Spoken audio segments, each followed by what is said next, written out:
पंढरपूर फलटण या तब्बल 106 किलोमीटरच्या बहुप्रतीक्षित रेल्वे प्रकल्पाचा केंद्र शासनाच्या पिंक बुकमध्ये समावेश झाल्याची माहिती माढ्याचे खासदार धैर्यशील मोहिते पाटील यांनी दिली। पंढरपूर फलटण या तब्बल 106 किलोमीटरच्या बहुप्रतीक्षित रेल्वे प्रकल्पाचा केंद्र शासनाच्या पिंक बुकमध्ये समावेश झाल्यानं हा प्रकल्प प्रत्यक्षात मार्गी लागण्याचा विश्वास व्यक्त होत आहे।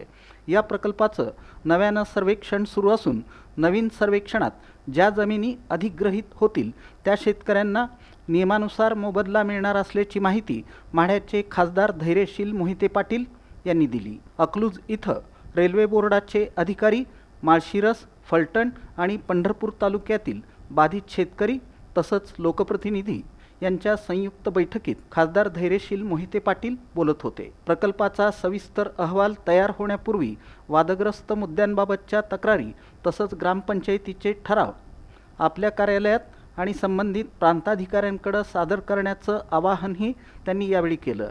फलटण पंढरपूर हा जो रेल्वे मार्ग आहे ब्रिटिश काळात मीटर गेज म्हणून मंजूर झालेला होता। त्यानंतर आदरणीय या विभागाचे खासदार विजयसिंह मोहिते पाटील साहेब आणि रणजितसिंह मोहिते पाटील साहेब जेव्हा राज्यसभेचे खासदार होते, या दोघांनी पाठपुरावा करून सुरेश प्रभू जेव्हा रेल्वे मंत्री होते त्यावेळेस मंजूर करून घेतला ब्रॉडगेजचा। आणि त्यानंतर अनेक प्रोसेस या रेल्वे मार्गाच्या सुरू होत्या।